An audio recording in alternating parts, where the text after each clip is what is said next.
Thank you all very much. Thank you, Barbara, and to everyone for first inviting me and second for attending. So I'm going to try to do something very difficult this evening. I'm going to try to put the idea of the right to free speech in the broadest possible historical context. I want to start with a comment, though. You know, we have an idea built into our human rights legislation that all the rights are equal in some sense, and that can't be true, because rights conflict with one another, and when things conflict they have to be hierarchically organized. And what that means is that there's an implication that there is a hierarchy of rights as well as a hierarchy of responsibilities, and that it's also incumbent on us to determine the nature of that hierarchy and to determine what constitutes the sovereign, let's say, the sovereign right. And I would say you might think of that as a modern conundrum that would only be of interest to countries that have formalized bills of rights, for example. But it's not a new problem. It's an extraordinarily old problem, because there's no difference between determining the hierarchy of your rights and determining how to live together successfully. It is exactly the same problem. One's only articulated in a legal form. And the problem of how we should live together in the most productive possible manner, everything considered, is as old as mankind itself. In fact, I would say far older than that, because the same problem bedevils social animals way down the phylogenetic chain. And so this is an unbelievably archaic problem. Now, years ago, when I started thinking, I suppose, in earnest, I was trying to address what I later recognized as a postmodern problem. And the problem was, this was in the late 70s and early 80s, when the Cold War was madly raging, because it peaked in 1962 and it peaked again in about 1984, thereabouts. And of course, at that time, people were very terrified about the potential outcome of the Cold War, and for very good reason. And I was very curious about this, like insanely curious about it. It was obsessing me. I couldn't understand two things. I couldn't understand why the world had divided itself into two opposing narratives, why that had happened at all, and also why these narratives were of such importance to people, apparently, that we were willing to arm ourselves far beyond the teeth and risk massive mutual annihilation to battle out the conflict between these two ways of looking at the world. And I was curious. I mean, the first question was, were these merely two ways of looking at the world?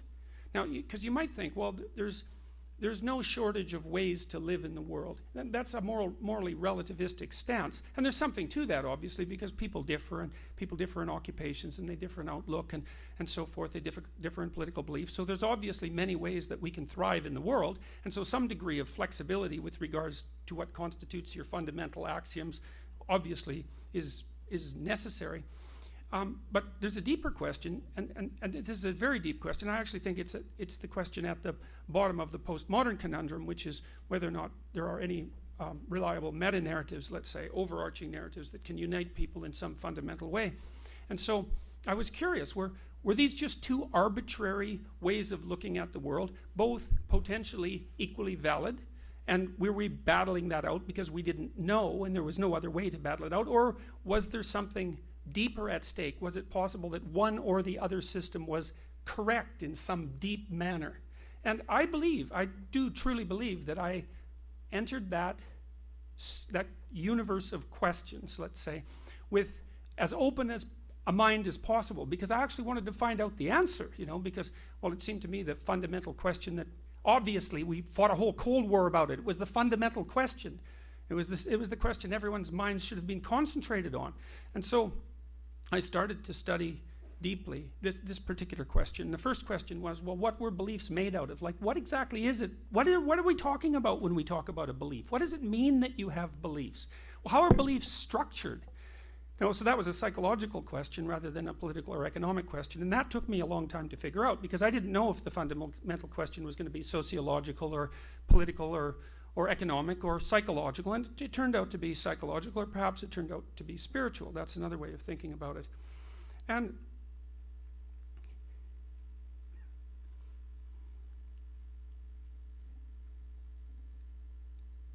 if you could grasp belief, what would constitute a credible belief? And what would it mean for a belief to be credible? And I can give you a little hint about that. I learned this from Jean Piaget, the developmental psychologist, brilliant theorist, a genuine genius. He was interested in how children organized games. And he thought of games, the organization of games by children, as the precursor to adult interaction. And he made some very interesting observations about games, especially pretend games, which are quite sophisticated, because children will get together and play pretend games, and what they'll do is they act out a simulation of the world. Maybe they play house. They all get together and they cast each other in different roles. And then they each act out those roles, and they do that in order to simulate something important that they're going to have to adapt to.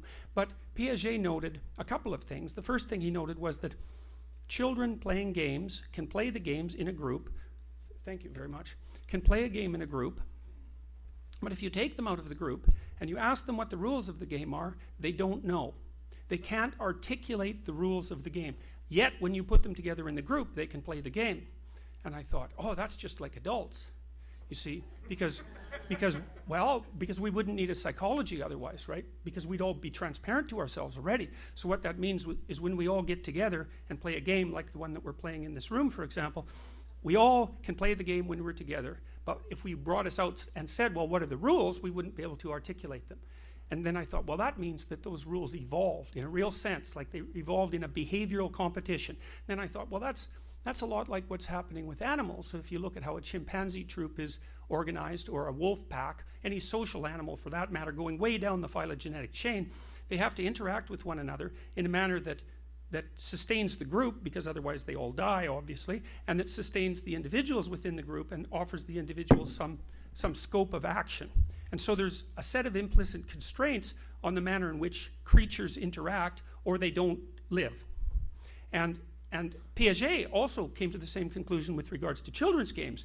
And this is where he made a distinction that's so crucial, because Piaget was actually interested in bridging the gap between science and religion. That was his fundamental motivation, although very few people know that. And he was interested in bridging the gap between science and ethics, and he was interested in how ethics evolved as a concept, and then as a practically applicable, as something that was practically applicable. And he made some very interesting comments about games. And he said, well, look, what constitutes a good game?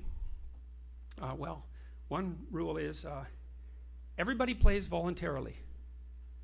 That's a really good game. And then he made another claim, which was quite cool, which was, imagine that you had a game A and game B, and they were competing against a target. And in game B, people were being forced to play, and in game A, people were playing voluntarily. And then you track their track record with regards to competitive advantage over time. The game that people were playing voluntarily would win, because the people who were playing wouldn't have to waste any effort in enforcement cost. I thought, oh God, that's so smart. It's so smart, because you can see the idea of the emergence of an ethic there, eh? And not an ethic that's rationally constructed. It's an ethic that's actually emerging from the bottom up. Now, the philosopher Friedrich Nietzsche also pointed out that our ethic actually emerged from the bottom up. It wasn't rational, it wasn't top down, it wasn't enlightenment oriented, even though the Enlightenment might have codified it as part of a process of a codification that took place over a very long period of time. And then I read other things, say about the way that animals organize their troops. This was later, but it's relevant to our talk today. The primatologist Frans de Waal, for example, has tried to find out what makes chimpanzee troops stable across time. And you kind of have this idea that a chimpanzee troop is driven, let's say, by the most dominant, powerful male. The most aggressive, cruel, tyrannical chimpanzee dominates. And that isn't what Frans de Waal found. What he found was that in order that those sorts of chimpanzee troops have leaders that meet very violent ends. Because no matter how tyrannical you are as top chimp, two chimps 3/4 your size can take you out. And they will. And chimpanzees are unbelievably brutal and very, very strong. And so tyrannical chimpanzee troops are unstable. It's like, that's a major league discovery, man, because it starts to it starts to open up the possibility that the ethic upon which functional states are predicated is far deeper than any mere story or any mere rationality. And that's a really exciting possibility, because what it means is that there might be something at the bottom of our ethic that's really there. It's not just some arbitrary constructed narrative. It's not just one set of ways to live in the world among many. And I would say, and I tried to outline this partly in 12 Rules for Life and more in detail in Maps of Meaning, that the evidence on that is already in, is that there is a convergent ethic that emerges from the bottom up over evolutionary spans of time, over millions of years, over hundreds of thousands of years, over tens of thousands of years, as people learn how to act in a manner that sustains them as individuals now and a week from now and a month from now and a year from now. So it has to be iteratable, that sustains them and their families simultaneously, that sustains them and their families and their communities across all those time frames simultaneously. And that's a very, very tight set of constraints. And so there might be a very large number of ways to interpret the world, as the postmodernists accurately have it, but there are not a very large number of ways to exist successfully in the world. In fact, it's extraordinarily constrained. It's constrained by the necessity of playing an iterative voluntary game. And that's a tight constraint, as any of you who are married know, right? Well, I mean this absolutely definitively, because you see, the marriage is a very interesting balancing act, because it has to be good for you, and it has to be good for your wife, let's say, but it also has to be good for the two of you. And it has to, and maybe that's superordinate to each of you as individuals, and it has to be good for you in a way that's good for your children, and that has to work in society, and it has to be something that you can play out moment by moment and hour to hour and day to day and month to month and week to week. And you know perfectly well that there isn't much deviation from the straight and narrow path if you're going to play that game, because there's just too many ways of falling into trouble, and there's way more ways of falling into trouble than not falling into trouble. Okay, so that's the first thing. So imagine this. So this is the idea. So the ethic emerges from the bottom up as we learn how to organize ourselves in ever more complex societies, sustainable societies. And we don't know what we're doing. Okay, but then what happens is, because we're insanely curious and capable of self-recognition, we start to tell stories about how it is that we're acting. And the stories have two forms. One story is about the structures that we exist in, and that's the stories about other people. And every story is about other people, right? Because we live in a social world, and you never see a story, you never go to a movie, you never read a novel that isn't about society. And no wonder, because that's our environment, society. So stories are about society, and they're about how societies succeed and fail, and they're about how individuals within that society succeed or fail. Because what we're trying to do is to watch ourselves, and I mean, again, over the massive historical time frame, we're trying to watch how it is that we act when we act properly, and figure out how to do it as individuals. And the first way we do that is to code it in stories. That's what stories are for. That's what great literature is for. That's why there are great villains and great heroes in great literature. Because you want to know how to be a great hero, unless you want to be a great villain. And if you want to be a great hero, you can learn from great villains the opposite of how to act. And so you get incredibly sophisticated representations emerging out of that process, so that take on an archetypal form. So, for example, the motif of the hostile brothers, which is developed in Christianity into the twin adversaries of Christ and Satan, or Cain and Abel, are the idea of the hero who thrives in the social world and brings renewal to the cosmos, so to speak, against the deadly adversary. And that's exactly what you need to know. And again, it's not arbitrary. It's not an arbitrary set of propositions. It's predicated on the observation of successful and unsuccessful patterns of behavior over very, very, very, very long stretches of time. So there's a behavioral platform, and then there's a narrative representation of that platform. And then the two things start to interact, because once you have drama and literature, you can learn from drama and literature and alter how you behave. And your ethic becomes portable. And then what happens after that is that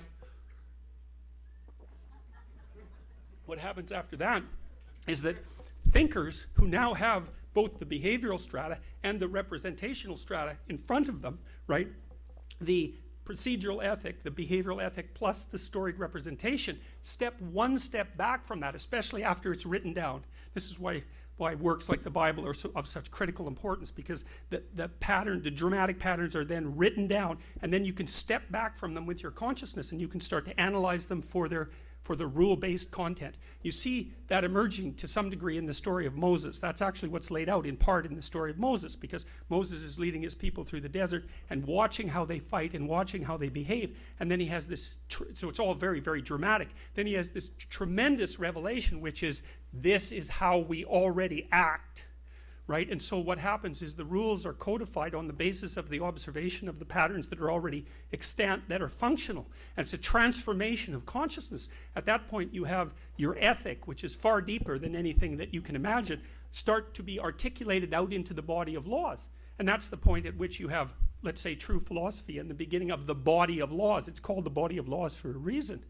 And so, well, I thought that was all just amazing to have observed that, to think about that bottom-up process. And then I started reading a lot of religious mythology, and I ran across this motif that was developed in great detail by a Romanian, Mircea Eliade, who was a great scholar of religions, who wrote remarkable books, including A History of Religious Ideas, which is a highly recommended book. And he talked about this interesting motif that I had run across in other writings on mythology and in religious stories, which was the battle of the gods in heaven across time. And one of the things Eliade pointed out was that if you looked at the development of religious systems, so say the development of the religious system that came to dominate Mesopotamia, when the Mesopotamian tribes came together, so imagine each of those tribes had their own god, right? And then when they came together, that was terribly fractious, because you know what happens when different people with different gods get together. It's ugly. It's ugly. And it's no wonder, because you know they each have an ethic, and they're living within the ethic, and they're using it to structure their worlds, but the ethics apparently collide. And so what happens at the civilizational level is that there's constant negotiation and cognitive transformation within the individual populations, but that's represented over the large span of time as a battle between the gods that represent the different tribes in heaven. And so then what happens across time is all those gods organize themselves into a hierarchy, and one god comes out on top, and that god is the supreme god. And then the societies like Mesopotamia, this happened in Mesopotamia, it also happened in ancient Greece, they assume that their sovereign is the person who acts out the sovereign god. Because you might say, well, where does the concept of sovereignty come from? Right? If it's not just brute force, and it's not, because brute force doesn't work, it has to have some other basis. What's the basis of sovereignty? What's the basis of authority? Not power, authority, competence, authority, right? Well, how is that played out? It's played out by the battle between ethics, systems of ethics that are represented in religious language across vast epochs of time. And then the societies of gods, let's say, organize themselves into a hierarchy, and they have a god at the top. And that's actually laid right out in the Enuma Elish, for example, which is the oldest creation story that we have, and out of which it's derived from the same, what would you say, cultural substrate as the stories in Genesis, for example, although it represents a variant. The Mesopotamians had all their gods aggregate themselves together because they were threatened by the unknown. That's what happens in the Mesopotamian creation myth. The unknown gives rise to the gods. They become very fractious and compete, and then the unknown decides to destroy them again, like God destroying Noah's people in the flood. It's the same basic idea. There's an idea there, and the idea is that we emerge out of the unknown, and we're always threatened by it, not only as individuals, but as a group. And that means that we need to figure out what it is that should guide us in order to continually confront the unknown and prevail. And so what happens in Mesopotamia is the gods all get together in a congress, and they elect a new god, and he's a new kind of god. And his name is Marduk, by the way. He has eyes all the way around his head. And so he pays attention. That's not the same as thinking. It's a different thing, attention. It's the same thing the Egyptians represented and worshipped with the Eye of Horus, the idea that what you should do if you want to survive in this world, if you want to play a voluntary game that everybody can participate in, your bloody eyes better be open, because they're the things that will save you, and that's attention. And the other thing that Marduk did, he spoke magic words. And so when he spoke, the night sky would appear, the day sky would appear. And so the Mesopotamians figured out in their great religious story that the fundamental sovereign God was he who pays attention and speaks the truth. And that's something. That's something. That's not something you punish people for, right? Because this is the deepest idea of mankind. It's developed in detail in Genesis, in the Old Testament. It's the fundamental idea of Genesis, that God uses the Logos, the Word of God, to cast potential, which we all face. That's what we face, potential, right? You know that. You know that. The future is unstructured. you have a potential within you that can meet that, and there's a potential that characterizes the future. You meet it with eyes open and with truthful speech. And that's what happens in Genesis, because God uses the logos, which is truthful speech, to cast the pre-cosmogonic potential into habitable order. And then he says it's good. And there's a hint there, right? Because you think, well, is habitable order good? Because life is very difficult, and it's a real question whether or not the order that we inhabit is good. And the hypothesis in the Old Testament is that if truthful speech gives rise to the order, then that order will be good. And that's really something, man. Like, that's really something to apprehend. It's a fundamental theological presupposition that the way that you take the potential upon which the cosmos is predicated and cast it into the order that allows everyone to thrive is by using truthful speech. Wouldn't it be something if that was the case? And the thing is, you know it's the case. You know it. You know it. Because you do not admire yourself if you're deceitful.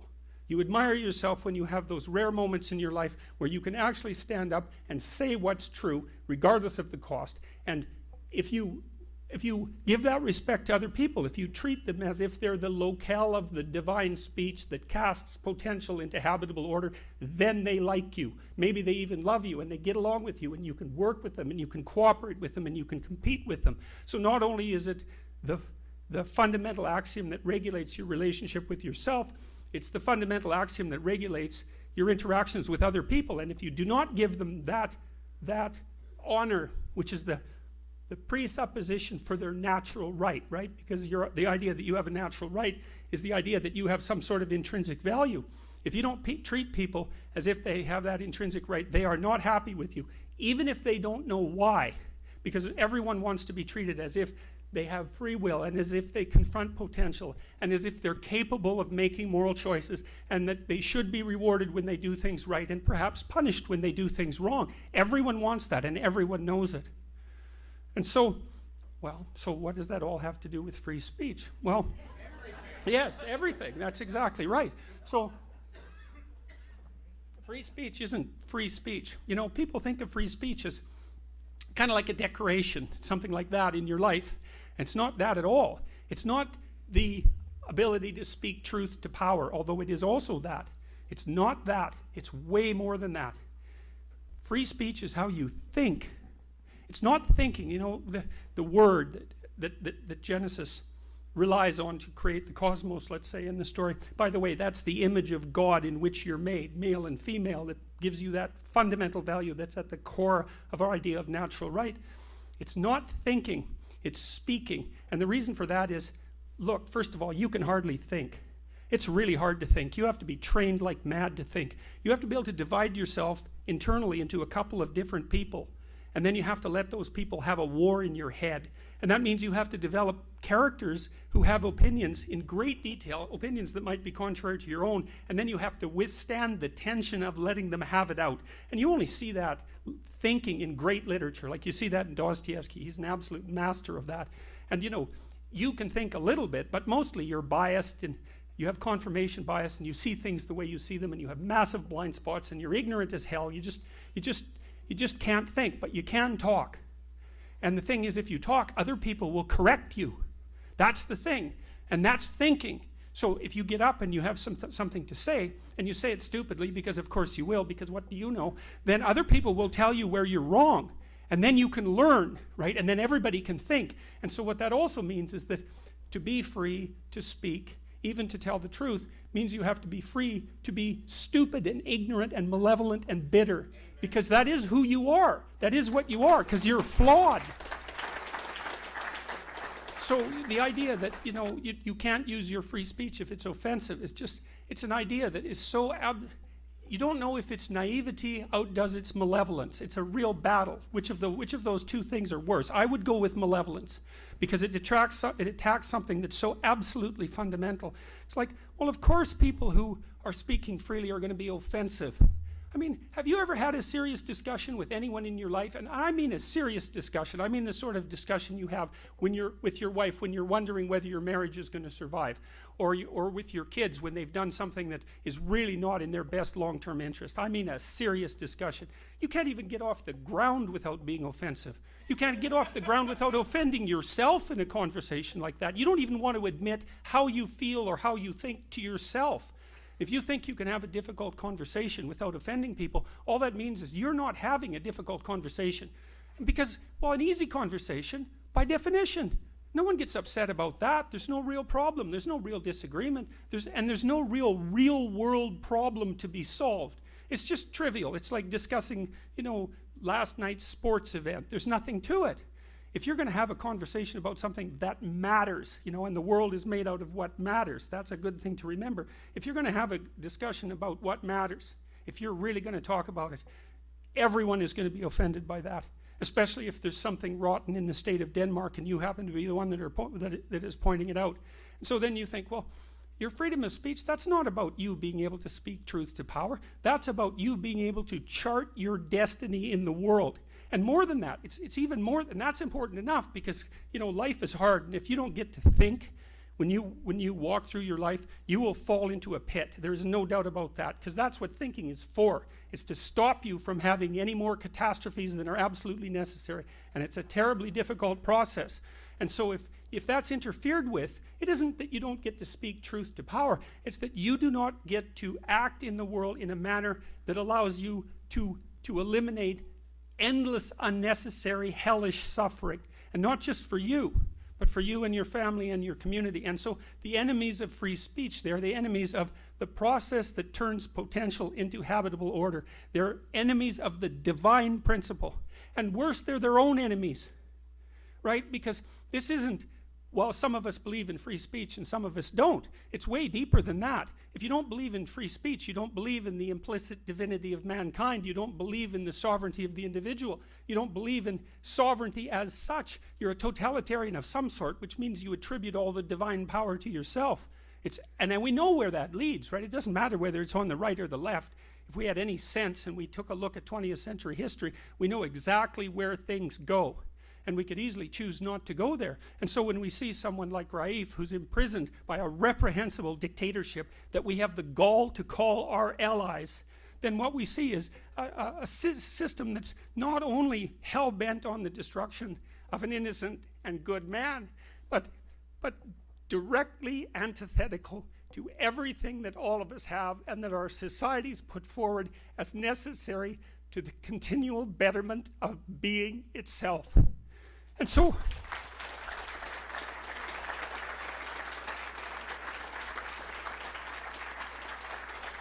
no, and I've been so absolutely appalled by the Western world's weak-kneed response to the attacks of totalitarians upon our freedom of speech. What was done with Salman Rushdie, that was a big mistake, right? Because it wasn't Rushdie, it was the free-speaking artistic tradition of the West. And not only of the West, right? The free-speaking artistic creative tradition upon which the cosmos is properly established. That's what it was. And we all bowed down. We all bowed down with no resistance whatsoever. It was a massive error. We're going to pay for that for a very long time. We did the same thing with the Danish cartoons.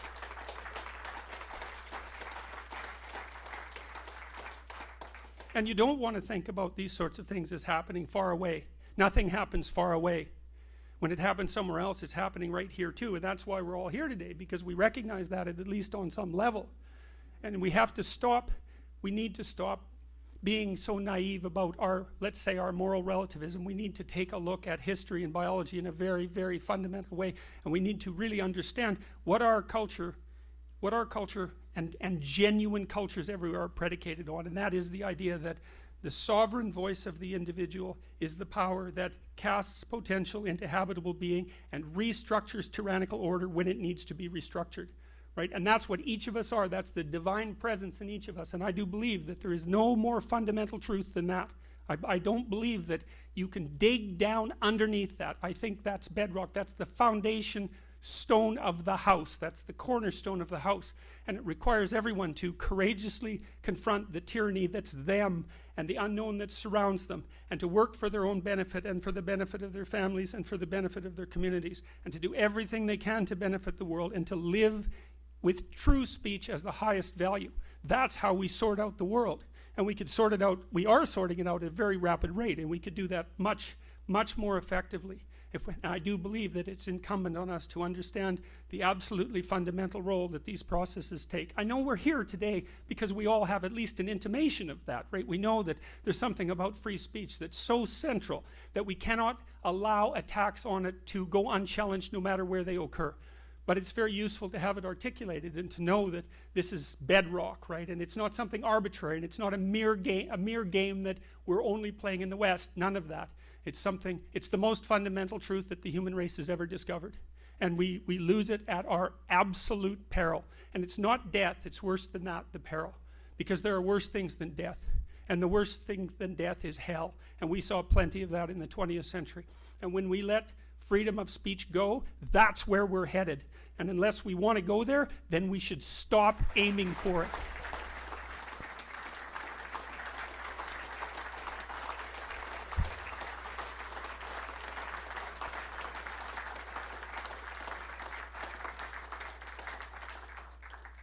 So, well, thank you very much for the invitation. Good night.